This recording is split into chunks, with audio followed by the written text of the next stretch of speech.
चले जाएंगे। आप अभी जहाँ पे खड़े हो, ये पहले सीहाड़ गांव था। नाथ द्वारा इनके आने से पड़ा। औरंगजेब का जब हमला हुआ, मथुरा वृंदावन गिरिराज जी वहां से ये पलायन करते करते इस गांव में आए। बीच में बहुत सारे गांव पड़े, किसी भी राजा ने इनको शरण नहीं दी, क्योंकि सब औरंगजेब के अधीन हो गए थे। आपने बुक और पुस्तकों में पढ़ा है, मेवाड़ कभी किसी का गुलाम नहीं रहा है। यहाँ आते आते इस गांव में रथ का पहिया मिट्टी में बस गया, ना तो आगे जाए और ना ही पीछे जाए। ये है गंगाबाई, जो श्री कृष्ण से रूबरू बात करती थी। पीछे है ब्रिजवासी, ये है पंडित दामोदर जी, और ये मेवाड़ के राजा राज सिंह। यहाँ से 28 किलोमीटर दूर एकलिंग जी महादेव का मंदिर है।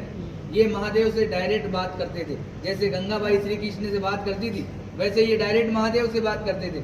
जब इस गांव में रथ का पहिया मिट्टी में फंसा, तो गंगाबाई ने श्री कृष्ण से पूछा, प्रभु क्या लीला है आपकी, ना तो रथ आगे जा रहा है ना पीछे जा रहा है। तो श्री कृष्ण जी का जवाब आया, मैं किसी के कारणवश यहाँ आया हूँ, यहाँ के राजा को बुलाया जाए और मेरे लिए मंदिर का निर्माण किया जाए। गंगाबाई ने ये बात पंडित दामोदर जी को बताई, और पंडित दामोदर जी ने मेवाड़ के राजा राज सिंह को बुलाया और कहा कि हमारे प्रभु पधारे, क्या इनको शरण मिल सकती है। तो राजा राज सिंह ने जवाब दिया, मैं मेरे गुरु आराध्य से पूछता हूँ, अगर वो इजाजत देंगे तो मैं मंदिर का निर्माण करवाऊंगा।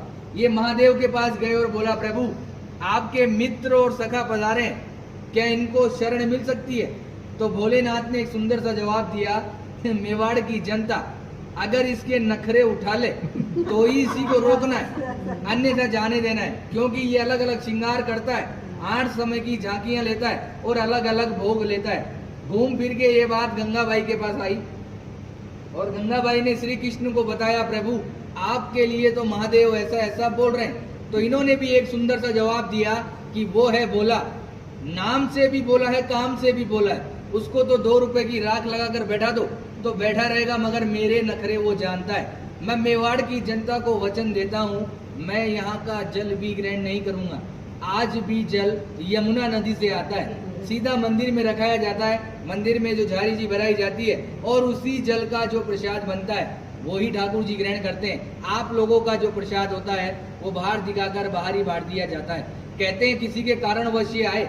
मीराबाई की कजन सिस्टर अजब कौर बाई साहब, इनके साथ पासे खेलती थी चौपट।